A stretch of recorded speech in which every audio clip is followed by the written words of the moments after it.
Lift off, we're good? Okay, hello everybody. Welcome to our second in the series of webinars. My name is Eve Harrow and I am Director of Tourism for One Israel Fund, and I will be moderating tonight's event. Just a word about our sponsor. One Israel Fund has for over the last 25 years been the main supporter of the Jews in Judea and Samaria, of the communities in Judea and Samaria, closing in on 500,000 Jews now. Everything from a medical center that we are now building in the Binyamin region, to a lot of security, to playgrounds, to ritual baths, to projects for kids with special needs. We have given millions and millions of dollars over the years in order to enrich the lives, not enrich in the sense of rich, but make the lives of the Jews living in the communities in Judea and Samaria more pleasant so that people will stay. I myself live in Gush Etzion in Judea. The head of our security projects, Mark Provisor, lives in the Shomron. We're both super involved in everything that happens here in Israel. And in the pivot that we have had to make now in the last few months and in the changing reality when people can't come to Israel, normally I run bus tours in Judea and Samaria and outside of Gaza for people that come.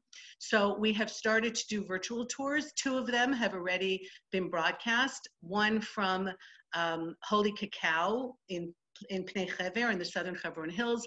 The other one from the Ma'on Cattle Ranch, also in the southern Hebron Hills. The 3rd one in that series is coming out next week from Susia, the Drimia Winery, in order to get, they're not long, 15, 18 minutes, in order to get a glimpse into the communities and meet some of the people who are behind the headlines.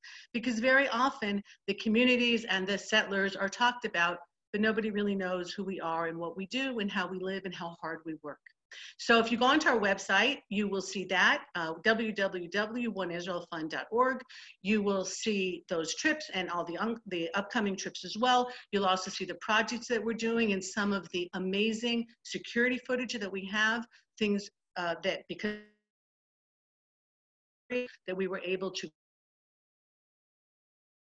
at bay and keep the people living here safe. So for a little organization, we do a lot of big things, and I'm very proud to be associated with that. And our first webinar with Dr. Avi Bell is also available on the website. So if you missed that from 2 weeks ago, please go in and catch up. But in the meantime, tonight, I am very honored to bring to you Meir Buchnick, who is a lawyer. He is the CEO of the Coalition for the Israeli Golan, which explains my backdrop for those of you who are not familiar. I'm not sitting on the Golan Heights, I'm in my home, but that is a picture of the Golan Heights. He is also deputy director at the Kohelet Policy Forum, which is a very influential policy forum based in Jerusalem, and mainly an expert on US and Israel relations from both sides of the pond, having worked on Capitol Hill for many years. I actually found an email exchange that I had with Meir 5 years ago that I completely forgotten about today.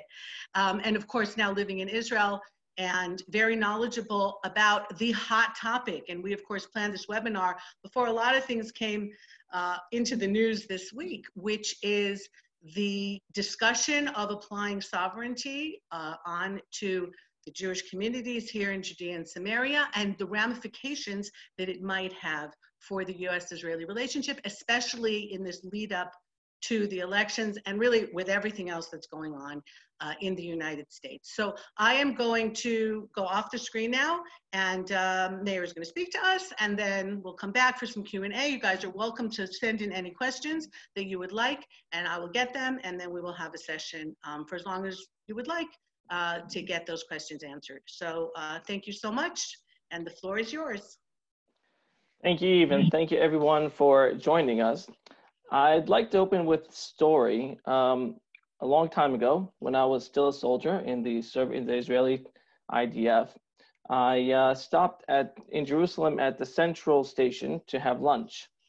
And an ultra-Orthodox person came over to me and asked me if I could help him with a little bit of money. I asked him if he has a job, if he has any way that he keeps himself, does he have a salary? And he said that he's not. He's a yeshiva bachur. He studies all day. So I asked him, why don't you get a job? Wouldn't that make things easier? Not that I did not want to help him. I was very happy to extend a few coins or even a few bills. But I was wondering, why would he go and ask for money instead of sitting instead of getting a job. And what he explained to me was that his rabbi told him that his goal in life is to sit in yeshiva and study. So therefore, he cannot go out and get a job. But then I asked him, if you're supposed to be sitting down and studying Torah, which is a great goal and a great ambition, why are you right now walking around asking for money?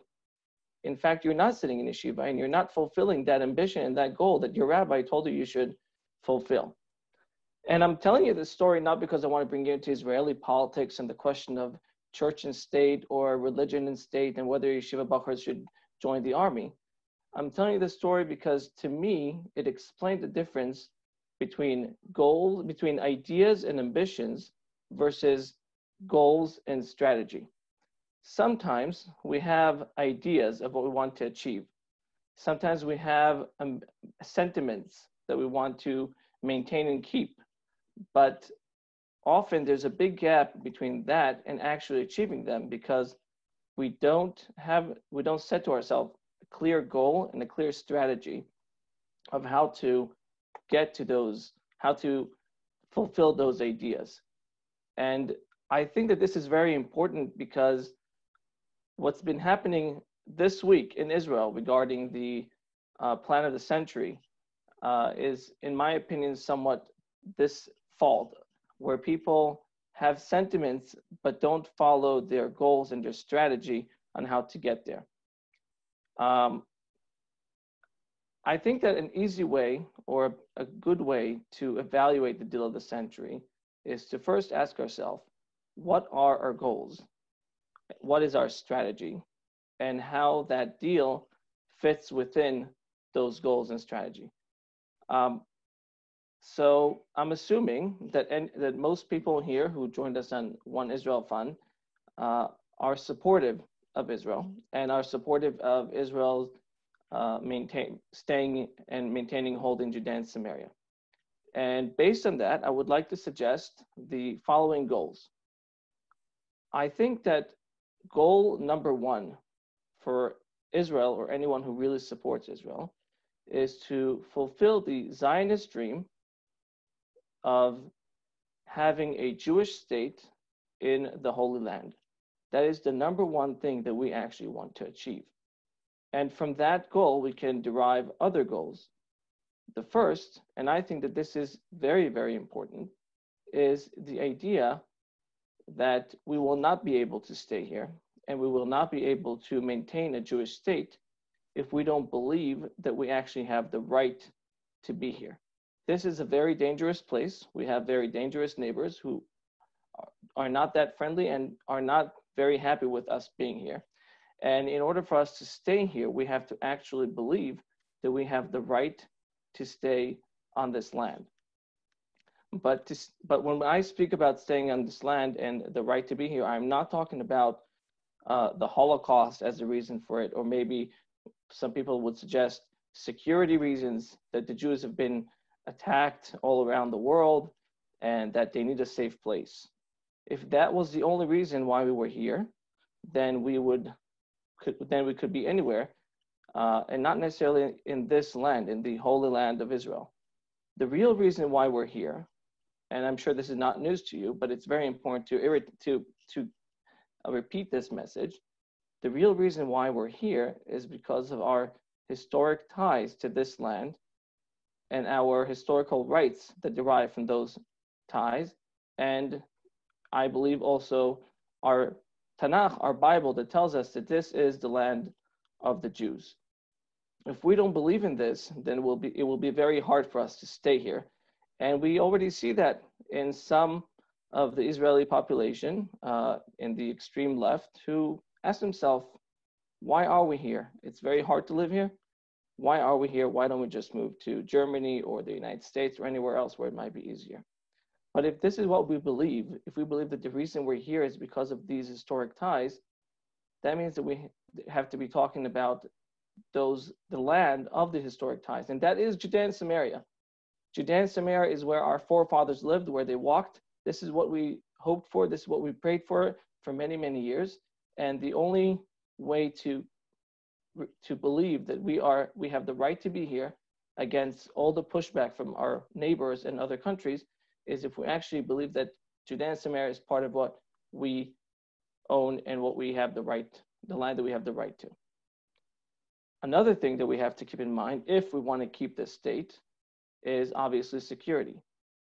Like I said, security is not the reason we're here, but it's clear that in order to be here, in order to maintain the state, one has to have security. And security means having a strong army. And also it means having borders, even if not permanent, but borders that one can protect the country from those borders. And then another goal that we have to put in mind, we have to keep in mind is maintaining a good relationship with as many countries as possible. In the modern era, in the 2020, in year 2020, it is impossible. I know it's a little bit funny to say that with the corona in the background, but it's impossible to maintain a state without having any other countries that you can maintain relationship with.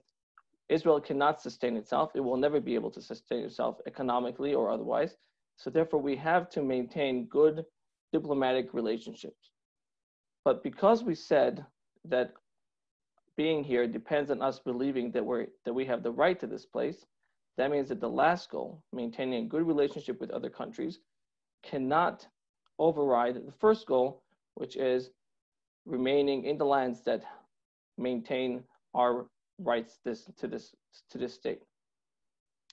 So these are our goals in my mind. And now we have to move to the strategy. How do we keep this? How do we maintain this land and these goals? I believe that history has taught us, recent history taught us a lot about our strategy. The number one thing that we have to remember is that we cannot accept promises on paper. And we know that facts on the ground are the most powerful way to reach our goals. What do I mean by that? By that, I mean that the Oslo Accords were promises. We were promised peace. We were promised that our neighbors will not attack us, will be nice to us.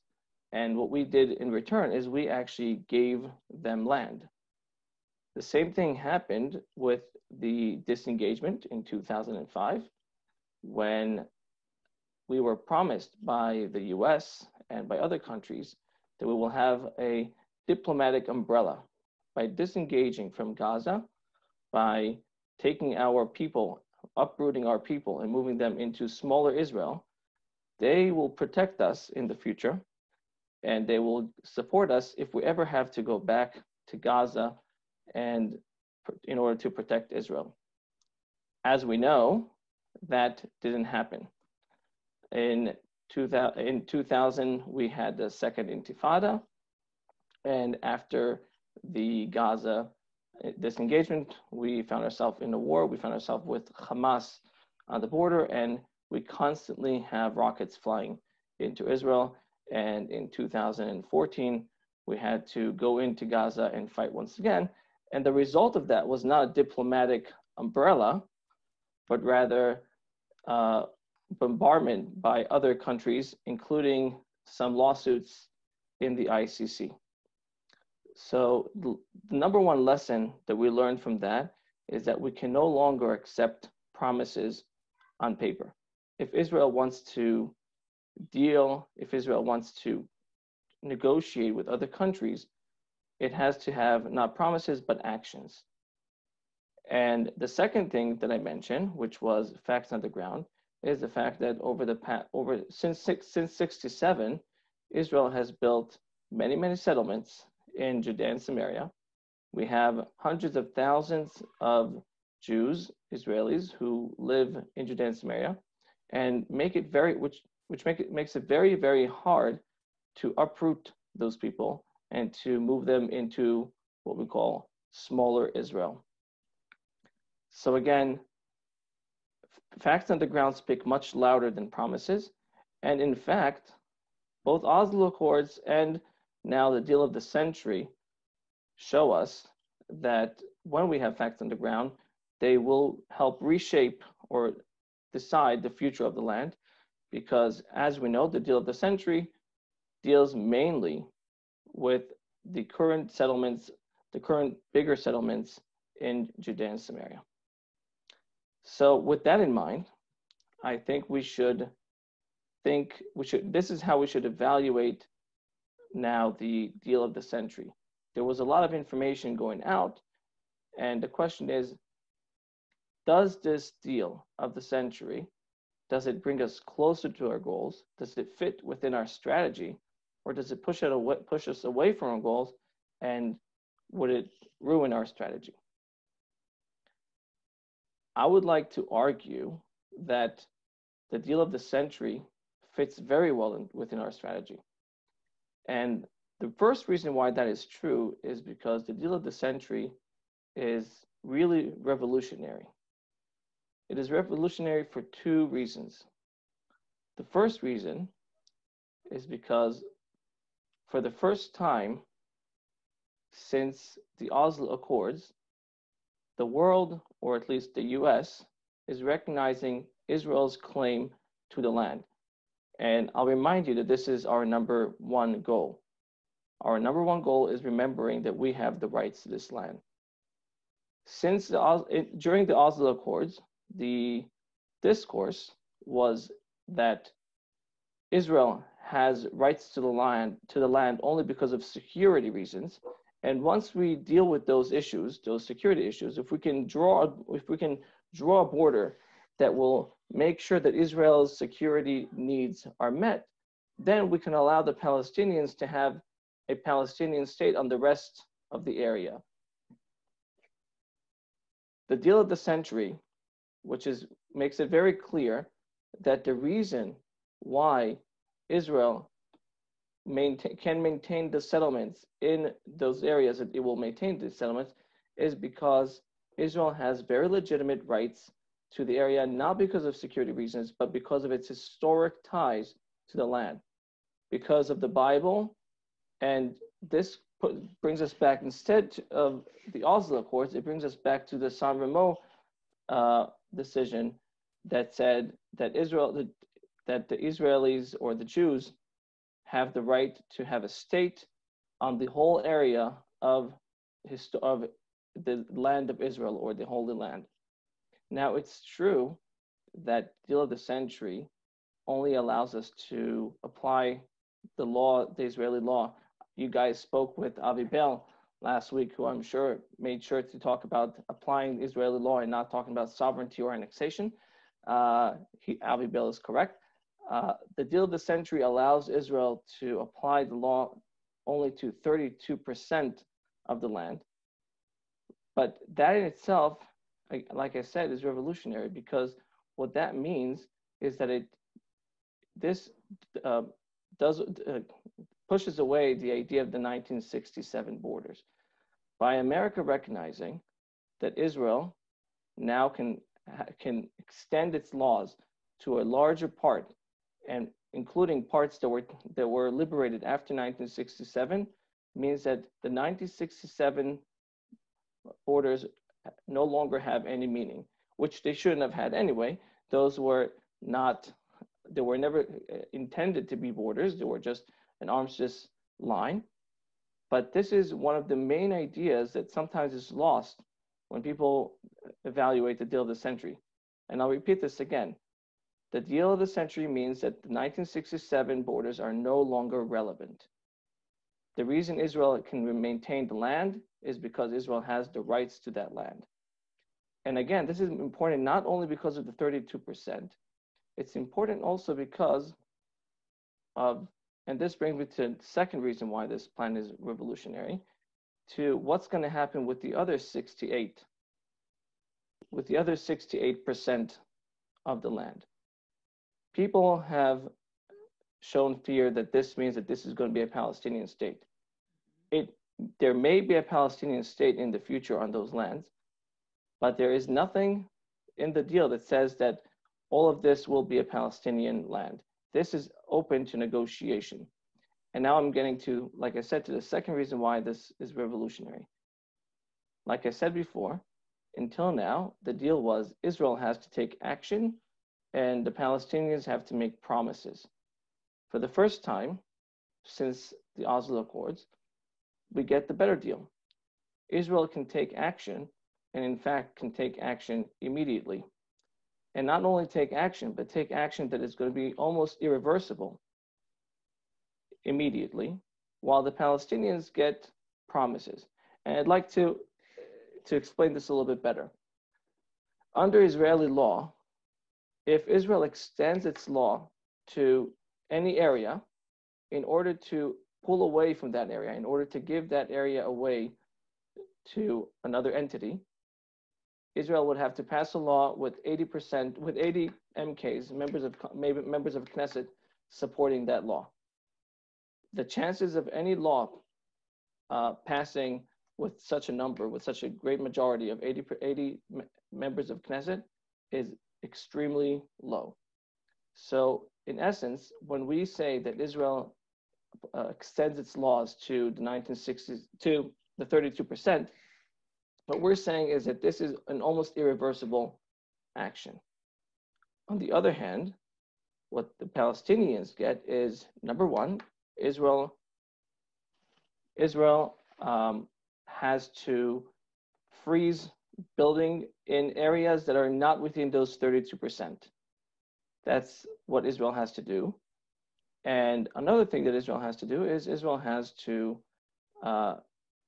negotiate in good faith with the Palestinians over the rest of the 68%. What do the Palestinians have to do? The Palestinians have a few rules that they have to keep, which I don't think they will ever keep. But with all honesty, if the Palestinians actually manage to follow through with those actions, that would mean, at least to me, that they are sincere in their aspiration for peace. What do they have to do? They have to stop any payments to prisoners.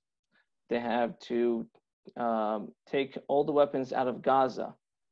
They have to stop all the incitement against Israel in schools. They have to recognize Israel, the right of Israel to be a Jewish state. All of these actions are actions that are going to be very hard, if not impossible, for the Palestinians to do.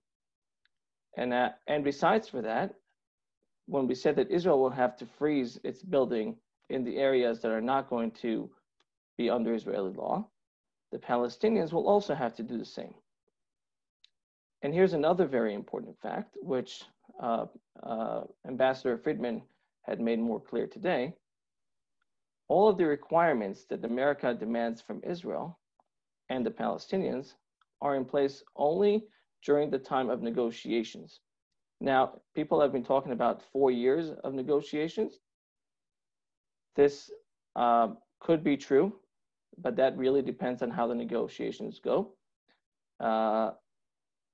If it's very clear from the beginning that the Palestinians are not going to negotiate in good faith, and it's my belief that they will not, because that would be politically impossible for them, then we will find that the limitations on Israel are foregone at the outset, really.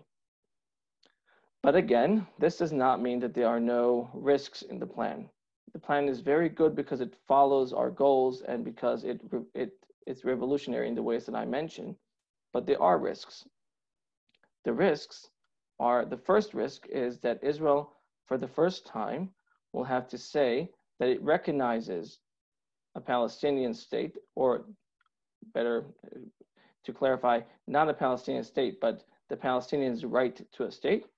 And it's true that the land or the borders that we're going to be negotiating over are those 68%. It is the understanding of the deal that at least the majority of those 68%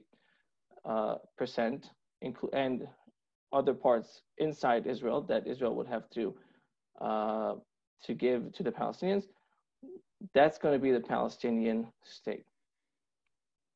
But the deal is even more risky because of the political the political times that we are seeing now, and that is actually what the topic of of this webinar is supposed to be. So let's get to that. As you know, America is in re-election year, and the question is, how is that going to play for Israel? And I would like to ask that question, or to review that question in the following way. What do elections look like when we're after the deal of the century, after we implemented the deal of the century, versus what it would look like if we do not apply or do not take the deal of the century? But before I get into this, I'd like to make a disclaimer. I will be talking about a little bit about American politics. Whatever I say about American politics does not mean to criticize any political view. I do have my own political views, including in America. Like, as Eve said, I used to work in Congress, but I make it a point not to vote in American elections because I don't live in America at these days, and I don't think that I should vote to affect other people's lives. But whatever I say about American politics is not in regards to American politics per se, but only in how that's going to affect Israel. So, like I said, we are facing re-elections, and Israelis often tend to look at elections only from the point of view of presidential elections, but I don't think that's the wise way to look at it, and I think we should look also at congressional elections. And let's talk a little bit about Israel and the Democrat Party. I'm sure that many of you already sensed this, but Israel and the Democrat Party had a fallout.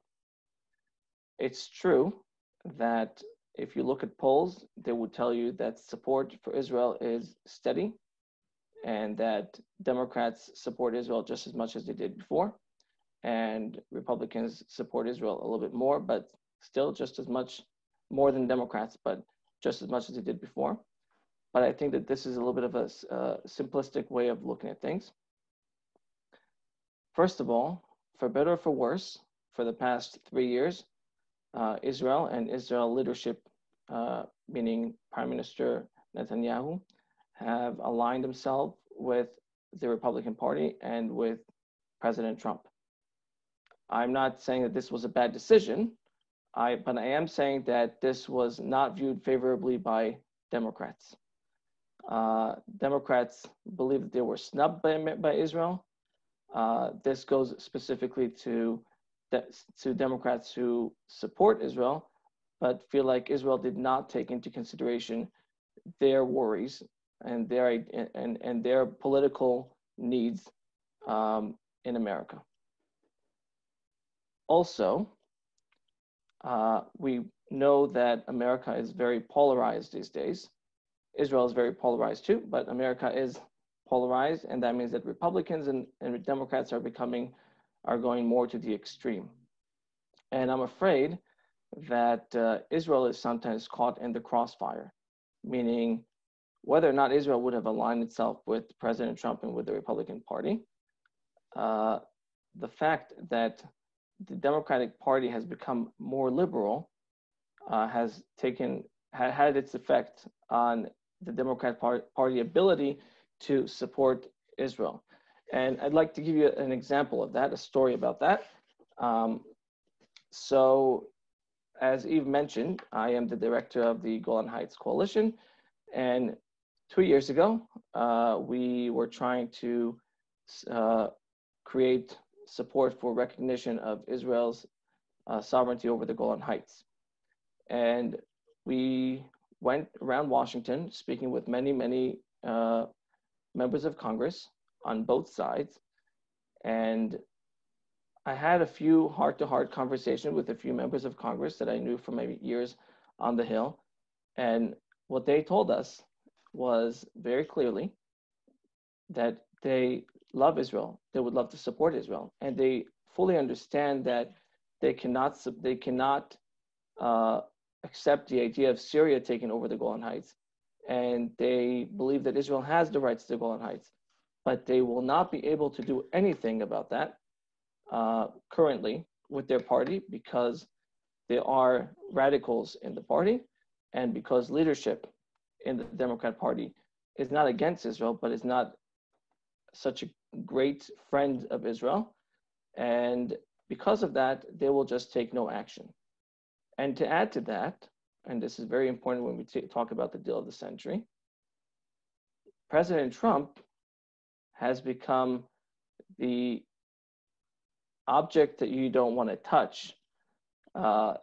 President Trump is the red rag for Democrats, and anything that President Trump does, the Democratic Party would like to stay away from and do the opposite. I think that we saw some of that during the move of the embassy to Jerusalem. There were not that many Democratic congressmen who came to support the move. So with that in mind, let's think about what that would look like. What would Israel's situation look like if we do not implement the deal of the century? So for the past 3 years, the liberal Democrats have been boiling, feeling like they've been pushed aside, feeling like their ideas about Israel have not been fulfilled.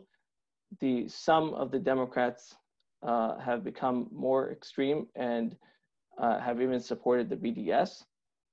So imagine for a second, and I'm not saying that this is the case, but this is when we talk about risk management.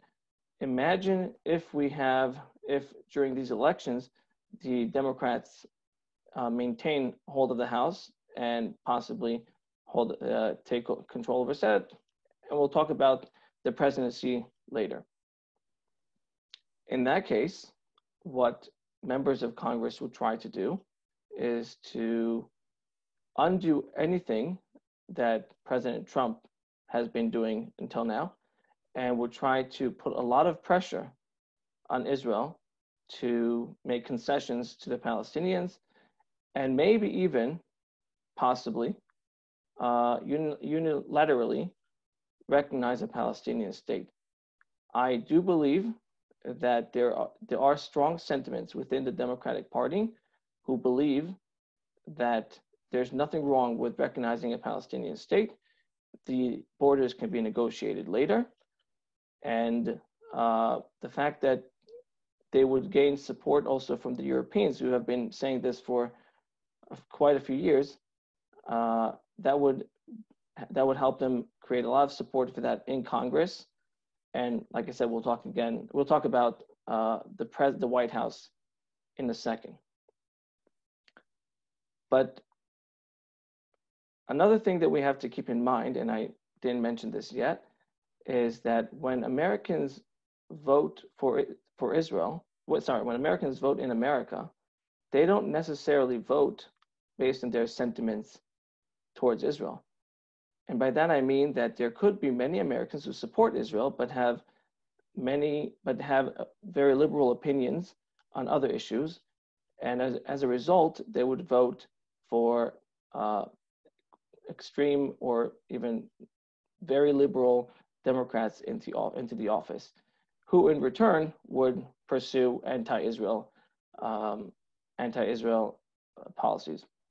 And even if we don't talk about anti-Israel policies, like I said, I believe that over here, everyone that's over here believes in Israel's right to stay in Judea and Samaria, but that's not necessarily true about Israel supporters in the US as a whole. Many Jews who support Israel full-heartedly are actually supporters of the two-state solution, are supporters of having a Palestinian state. When I was working in Congress, we had a meeting with Jewish leadership in Washington and the area who came to meet with members of Congress. We had a round table, and the Jewish leadership asked all the members to go around and say who they are, which state or which district they they represent, and why do they support the two-state solution. My member, who I worked for, Congressman Doug Lamborn, happens to not support the two-state solution, and you could sense that the Jewish leadership in the room was not very happy with that stand. So now, let's look for a second at the presidential elections. As of now, right now, Biden leads Trump by 50 to 40%. It's true that that doesn't mean anything. President Trump is always has something in his up his sleeve. In June 2016, President Trump was facing very similar numbers when facing Clinton, but we have to think about the worst case scenario.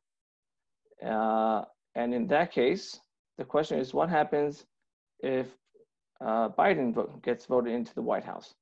And again, I'm saying again, I'm not saying that Biden is a bad president. I'm not saying that Biden is bad for the US. I'm just asking the question about Israel specifically. My opinion from the years of Biden as the vice president is that Biden is not such a great supporter of Judea Samaria. I don't think that Biden in any way is the enemy of Israel. I don't think that he is a great friend either. I think that Israel does not really interest Biden that much. Or in other words, when it comes to Israel, Biden is not an ideologue, he's going to be a pragmatist. What he would ask himself is, what is the right thing for him to do from a political point of view? And again, we have to ask ourselves, what happens if we don't have a deal of the century? So like I said, if the deal of the century is not in place, if we did not implement it, if Israel did not apply its laws to the 32% of Judea and Samaria and the settlements, then we can assume that the Democrat constituents of Biden will push very hard for Biden to take a strong step against Trump's policy and against what has been done, what's been going on for the past few years. They would view it as Biden's responsibility to make Israel, quote unquote, pay for the fact that they got the Golan Heights for free and the Jewish embassy for free. They would probably take back Secretary Pompeo's statement regarding the settlements. That I'll remind you that Secretary Pompeo said that the Jewish settlements are not against international law, and it would definitely be a goal for the Democrats to push for some statements saying otherwise, saying that Israel does not have the right to be there, or that they are against international law, and that it's not the American policy that settlements are not illegal. That is probably what we're going to see, and that probably means that President Biden, if he will be elected, will have to take some action to, quote unquote, make Israel pay for what has been going on. And that could look like that might look like I said, like a Palestinian state. All right, so Meir, if I may just jump in, because we have some really great questions. A lot of people are tuning in and wanted to ask you things. So can we break for questions now, and your other points you'll make while you're answering? Okay. Does that sound good? All right, so I have a disclaimer of my own, which is that in general, the webinars that One Israel puts up are in order to educate everybody who's listening. And we don't express a political opinion of our own as an organization. Of course, everyone within the organization has their own opinion and of course doesn't agree with each other because it's a Jewish organization.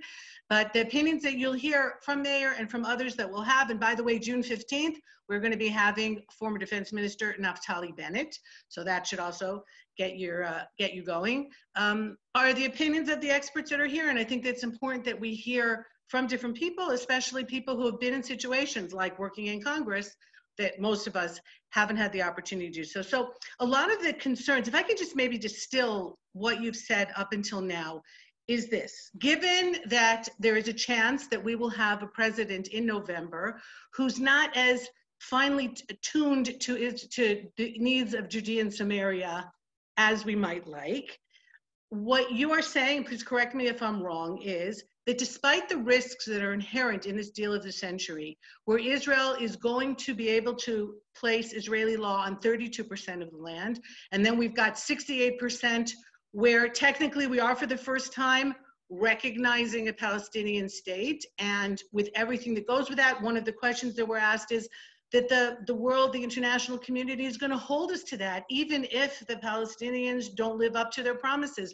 We've seen that before, as with Oslo, which you mentioned before. That's a major, major concern.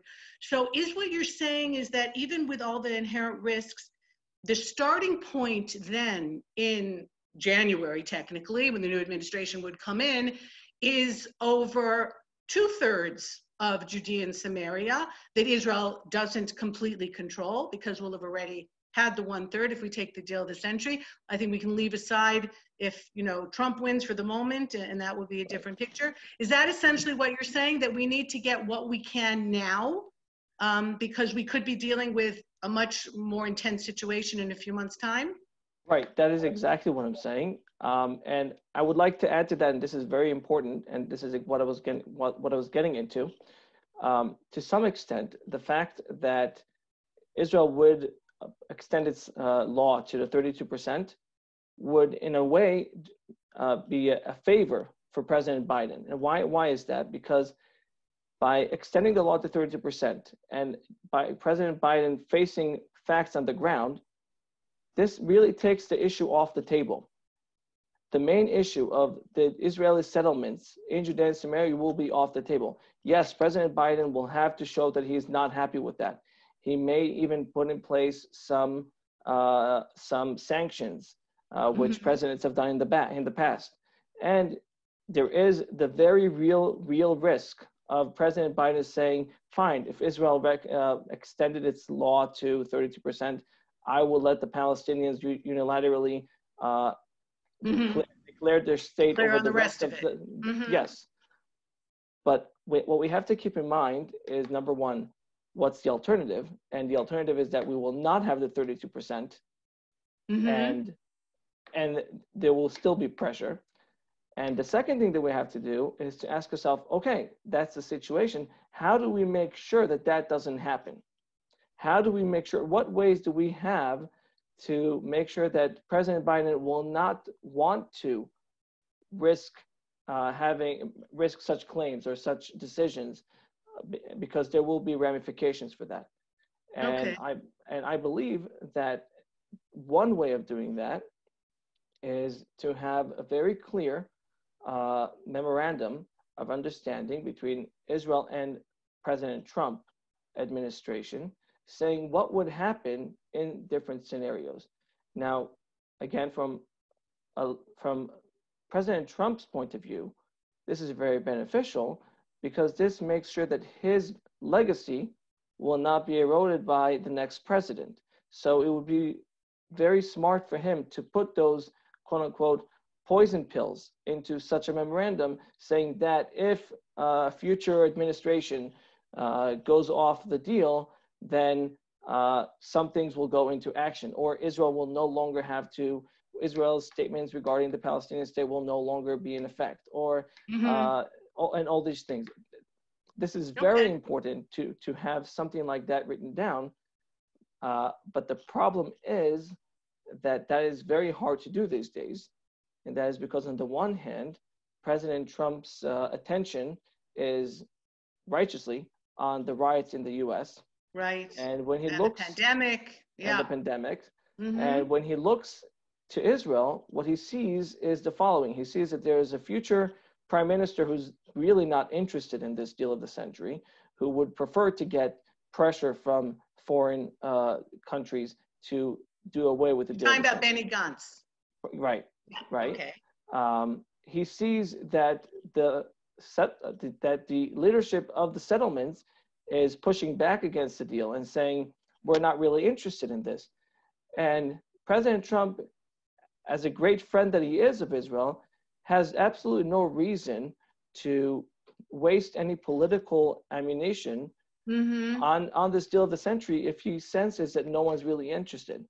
He definitely has no reason to take his time and write or look into this memorandum of understanding if he believes that no one really wants the deal.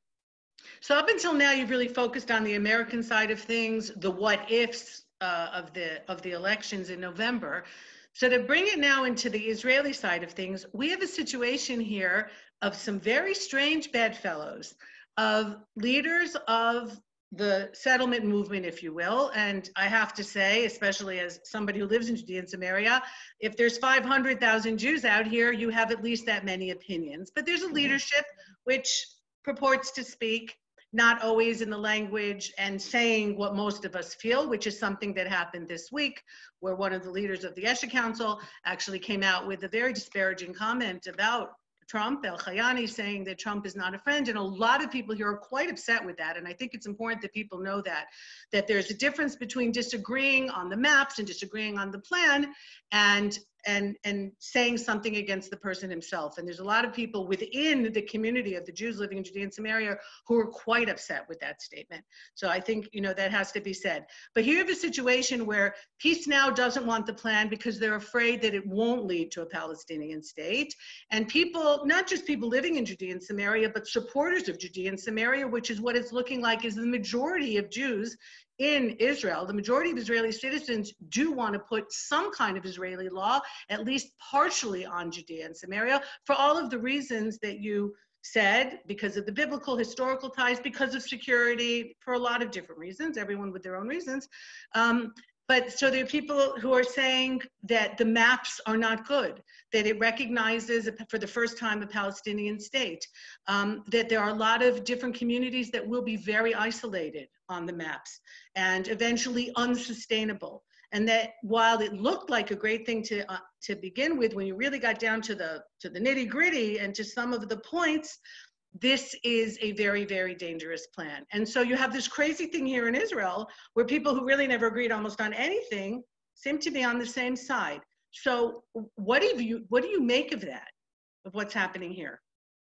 So this is really why I started with the beginning with talking about goals. Again, we have to keep our eyes on the ball, and our eyes should be on the fact that we want to extend Israeli law because that is setting facts on the ground. I fully understand the reasons behind or the fears that people on the right wing, people who love Judea and Samaria, people who live in Judea and Samaria, people who have been fighting for Judea and Samaria for the entirety of their lives. I totally understand the fear, but I think that here there's two things to consider. One is that we don't really know what's in the maps. There's a lot of misinformation. That's a very good question. I think to some extent, the reason that's the case is because Prime Minister Netanyahu does not want to allow anyone to attack anything specific. So he keeps the maps very close to himself. I don't think that's a wise decision because that's exactly what created the situation where where the fears attack the plan as a whole instead of the details. But there are some misconceptions that are being spread around which are just not true. Just to give an example, some people say that those settlements that are going to be isolated will not be able to drive those same roads that they've been driving until now because they will not be under Israel's sovereignty, sovereignty or under Israel law. This is just not true. What we're talking about really is that whatever it does not become part of Israel stays as it is right now, meaning Israel still maintains its security over those roads. Whatever the situation is right now, that's what's going to be, unless, of course, the negotiations lead to something else. But until then, and I think that anyone who's lived in Israel or has dealt with Judea and Samaria for the past since 67 really, knows that there is no intention on the Palestinian or the Arab side to agree to an Israeli state. Anyone who lives here knows that that's not going to happen. So what we're talking about is actually getting a better situation where 32% of the land is under Israeli law and the rest of it is what has been until now, right?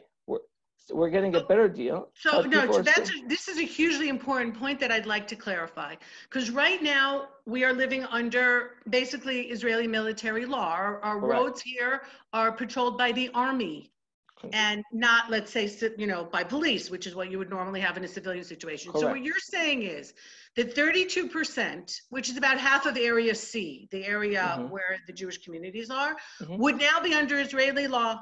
Okay, no army, we would have the civilian apparatus. Right. And the rest of it, though, would still be the same situation. So, for example, let's take Hebron. Well, why don't we dive into probably the most difficult place, right? The Jews there would be under Israeli law. The Jewish enclaves there would be under Israeli law, but the rest of Hebron would still be secured by Israeli soldiers to make sure that you don't have Hamas and all the terrorists that burrow into these places and then, of course, come out to wreak their havoc everywhere else. We wouldn't be leaving that and giving that over to the Palestinian Authority. It would be the situation that it is today. Because I'm not sure that's and I agree with you. That's a very important point, and I think that that's really lost on many people. And I think that some of the talking points that have been going out are not being helpful for this situation. The deal is very clear on the fact that we do not trust at this point the Palestinians to care for the security. Okay, therefore, the deal does not suggest that we're going to give the security authority to the Palestinians at this point. How can you learn that? You can learn that by looking at the prerequisites that the deal has for the Palestinians. They will have to collect all the weapons that are in Gaza and in Judea and Samaria. Well, I've heard all this before. I'm having a very bad deja vu of 20 years 100%, ago, 30 years ago. This is, again, you're 100% right. That was the story with the Hebron deal, where and with Oslo and with everything. Right, when Prime Minister Netanyahu put that into the deal, saying that they will have to collect the weapons. But again, and this is very important to understand about this deal. What this deal does, it says Israel gets to take actions now and can give the promises later. Meaning, yes, Israel promises to negotiate. The Palestinians, no one is really expecting any real actions from them, okay? There are prerequisites that we just discussed about, but on the other hand, nothing is actually giving to them at this point, except for a promise by Israel to negotiate in good faith about 70%, 68% of the land. And about Israel recognizing their rights to a state, which is huge. I agree that yes, that is huge. But this goes to the other thing, which is the deal has its risks, but it's better to fight the risks and to point out the real risks and to try to speak with the Americans, who are, many of them are great supporters of Judea and Samaria and are very interested in having a good deal. So to speak with them on the specific points that are the issue. For example, what happens, like I said, if the Palestinians don't follow through? Does Israel's recognition of a future Palestinian state still stay in place? Right. That is something that is, at this point, is not clear in the deal. And that should be written down in a memorandum of understanding, saying that Israel's support or declaration of the recognition of a future Palestinian state does not hold anymore if the Palestinians do not follow through. But again, and I cannot stress this point more clearly, anyone that cares for Judea and Samaria should fight the details of the plan and not the plan, and definitely not the president who suggested the plan. But what if at some point we could see the details and the details are not good? And as you say, we don't really know. Then what happens? Well, what do people do? And I'm saying this from a place of great confusion and great pain, because this is a discussion all the time. Not to mention other discussions like, are we betraying our right to all of the land here, right? There's even a theological discussion, if you will. Is this an inheritance that we have gotten for thousands of years that we have no right to give up in any way? So there's so many different facets to this. It's not just a deal about setting borders between two people and hopefully having peace, which at least for the Israeli side has always been the goal, left, right, and center. The differences of opinion that we have among us are how to get there.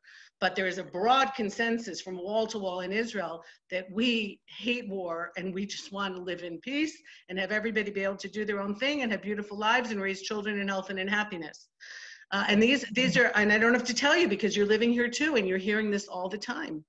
And we don't know where to go with this. And I think that what's happening, and I think there maybe needs to be a memorandum written here too. You talk about a memorandum of the Republicans just in case there's a different president. But some of the issues that we've had here in Israel is when our government hasn't followed through on the things that they have said that they will do. That if they're shooting from Gaza, we won't let it happen. And if the Palestinians continue with terrorism, Oslo is in the trash. And then our governments haven't held to that.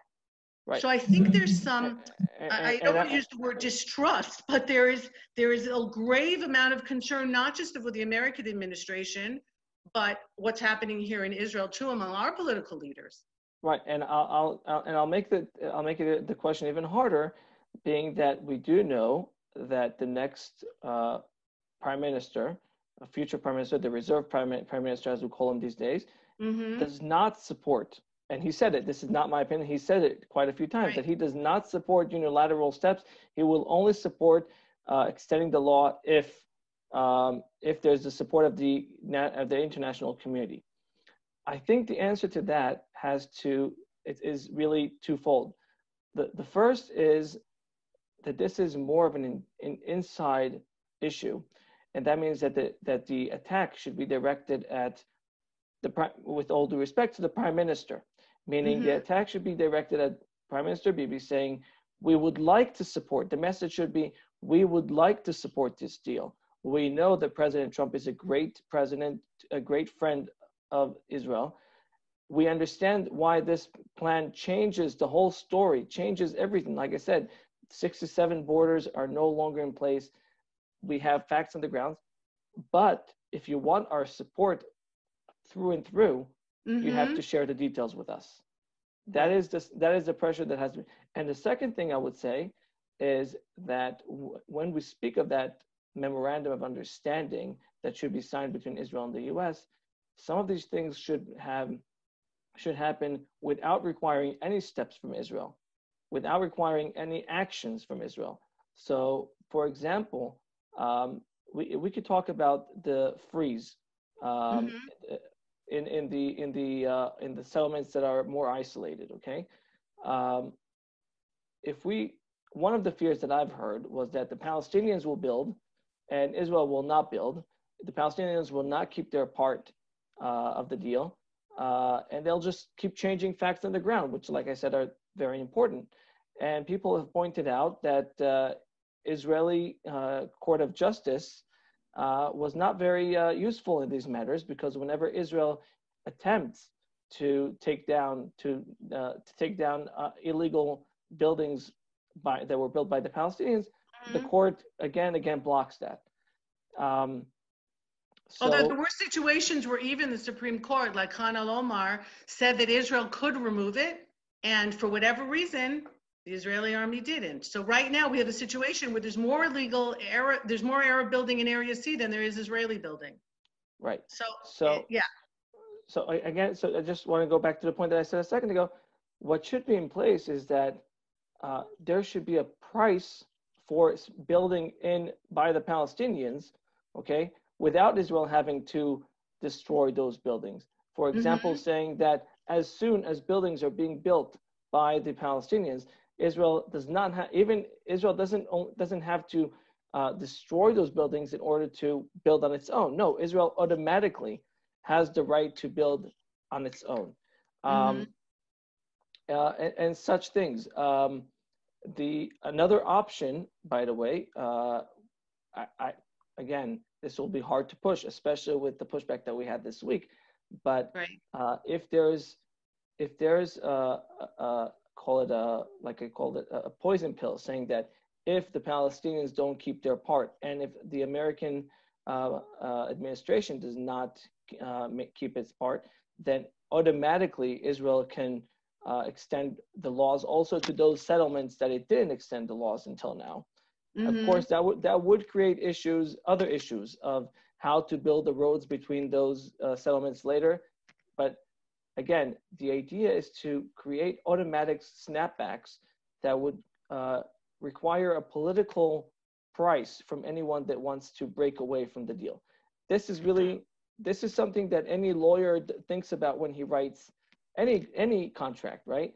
The only reason someone, I'm not a lawyer, you are, I'll trust you. right, but Okay. but it's common sense. Anyone, if you want someone to be part of the deal, to keep his part of the deal, it has to be useful for them. They have to fear the price of not keeping their part of the deal.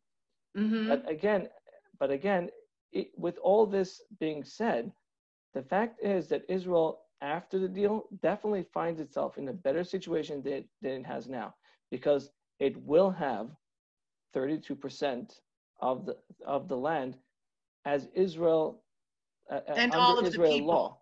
Exactly. And all of the people.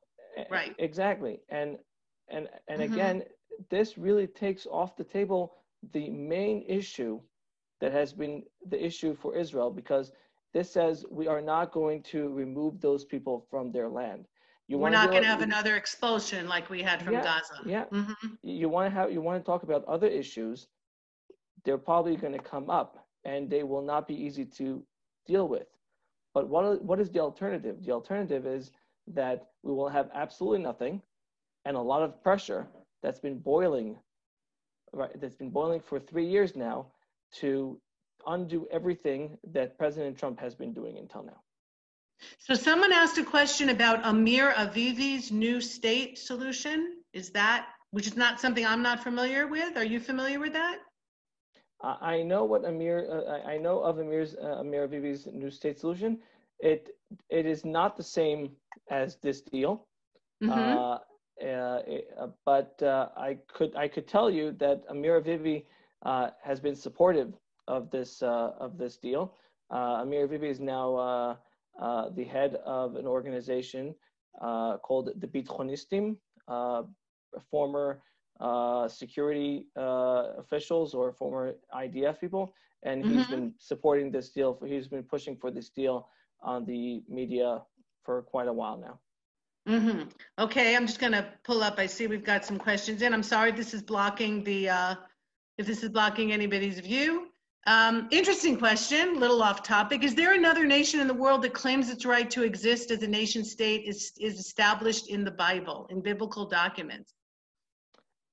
That's a very interesting question. That actually brings us to I wouldn't say, okay, I'll say it like this. I don't think that any other nation supports its right to exist on the Bible, because the Bible is clear about which nation will be in Israel. Right. Some people have tried to argue with that, but do other countries or do other states support their right to exist on belief or on religious belief? So really that takes us back to the Romans, who at some point decided to shift from the idea of the republic, meaning that the right to maintain to remain as Romans is the right given by the people, to the idea that they were God's giving authority to the world. We know that other countries, Belgium, Germany in the past, England, view the monarchy as God's decision, as God's representative on earth. So other countries do support their right to exist on religion, not on the Bible, because the Bible talks about Israel and the Jewish people, but on religion. Right. Okay. Let's see. What other question do we have here? Do you think that the trend is going away now from supporting this in Israel? I think most Israelis are confused. Mm-hmm. I Hence think this webinar, yes. I think many Israelis, to some extent, have lost interest because there was a big show 4 months ago, and Israelis are political animals. That's true. Israelis love to talk about politics, but Mm-hmm. sometimes when it comes to the nitty gritty and when they see all this back and forth, they kind of lose track of what's been Yeah. going on. But again, this is the reason why it's very important to clarify the issue, to explain why this is such a revolution in the way we think about Israel and its negotiating with other countries, because we need the support of people for this. And one of the reasons we need the support is because we know for a fact that the majority of Jews and the majority of Israeli citizens actually support the idea of Israel extending its laws to those areas. Mm-hmm. That is interestingly that was found by a survey, a poll that was done not by a right-wing organization but a left-wing organization, but it found that most Israelis support this. This is very important when we talk about the next prime minister, who will have political price to pay if he goes back on the deal. But this is again the reason why he has to go into office when the deal is already a done deal. Mm-hmm. So we had a question about Israel perhaps starting off with putting Israeli law on Gush Etzion, Ma'ale Adumim, the Jordan Valley. But I think what you're saying is not just, all right? Maybe that was an older idea that we would start off doing that gradually. But now what you're saying is no, according to this plan, it's going to be everywhere the Jews live in Judea and Samaria. There's another idea, though, that has come up, which is that Israel should apply sovereignty but not agree to this plan. Israel is an independent country, can do what it wants. This is a can that was kicked down the road for 53 years. And so this plan is a nice plan, but it's got some flaws. But given the fact that this is in the headlines and everybody's talking about it, this is the opportunity for Israel, without promising Palestinian state or without promising to sign on maps where communities are isolated and perhaps in danger, where archaeological sites, for example, Joshua's altar on Mount Eval might not be accessible anymore to Israelis. And there's a lot of sites like that. This is a chance for Israel to say, fine, we're starting with Israeli law on Judea and Samaria. We want to thank the Trump administration for bringing this up. We're going to do it our way, though, because we don't trust our partners. We're unclear about what's going to be going on in America. And so, but we need to do this. You think there's any chance that this Israeli government would do something like that? Oh, I think the way you ended the question is exactly the point. I would tell you that I would support, me personally, okay? I would support extending Israeli law to a much greater part of Judea and Samaria. I would be happy with extending the law to all of Area C. Which is 60% of Judea and Samaria. Right. But I am not the prime minister of Israel, and I'm not the president of the United States. And when you deal with reality, you have to ask yourself what I want and what I can achieve, and how can I bring those two closer. So yes, I agree with the notion that our right to the land is not because of the other countries who support us or who support this move, but I don't think that that's the way Prime Minister Netanyahu thinks right now. And recently he was voted to be the prime minister.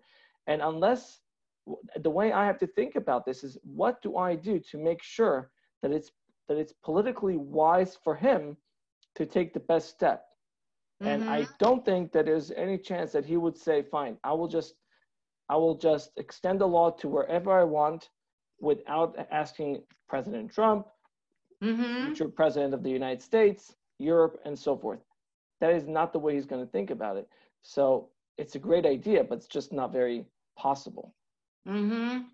Because that would calm a lot of people down of a lot of the concerns about signing this particular plan.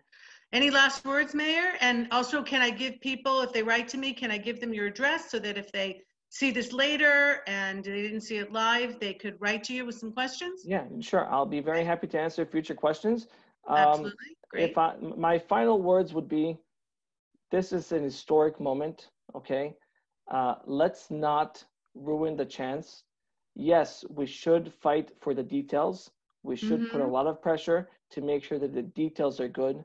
We have to make sure that there is a memorandum of understanding, and that's a possible goal. That's something that we can reach, but we should definitely not push against the plan as a whole, and definitely not push against President Trump, because he is a friend of Israel. And not only is he a friend of Israel, he might just give up and say, you know what?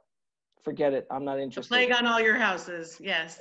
And then we're going to find ourselves in a much, much worse situation. Mm-hmm. Wow. Talk about being caught between a rock and a hard place.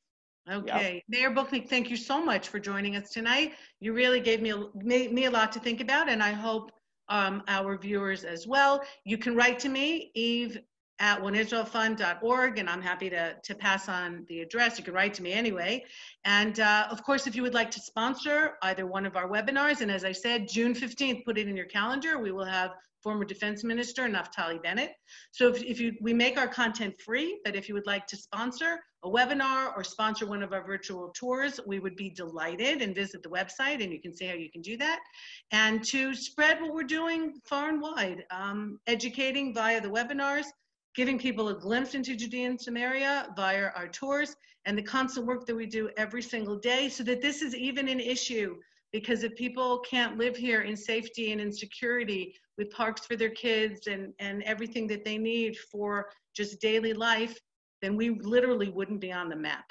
And so it's part of our success as a fund that this has even become an issue. So I really want to thank you so much for joining me tonight. And I really think that you did give us a lot to talk about. And it's not easy. It's definitely confusing, and there is no black or white choices here whatsoever. Yes, And I we are appreciate living very in very much your time. confusing times. Okay, very, very interesting times. And of course, I don't want to end with, first of all, wishing everyone around the world who's watching. I know that we have people from around the globe who are watching us tonight. Mainly health, of course, that COVID-19 just disappears somehow, or we get a vaccine, and that countries come back to themselves, and of course their economies and their families. And we have that, and travel back and forth, so I can see you here. And that also the rioting and all of the uprising and the things that are happening in the United States also die down, and that things get under control. Because Amen. you mentioned the Romans before, so they said, Panit kirkas, bread and circuses. That's how you keep people quiet, is everyone has enough food and everyone has entertainment. And those are the things right now that people don't have enough of. So as outlets, and maybe that's been part of the problem. Thank you again. Thank One Israel Fund for sponsoring this webinar, and really take care, everybody, and be in touch. Eve Harrow, Director of Tourism for One Israel Fund. It is evening here in Israel. Wherever you are, have a wonderful day or have a wonderful night. And thank you so much for joining us, and hope to see you back.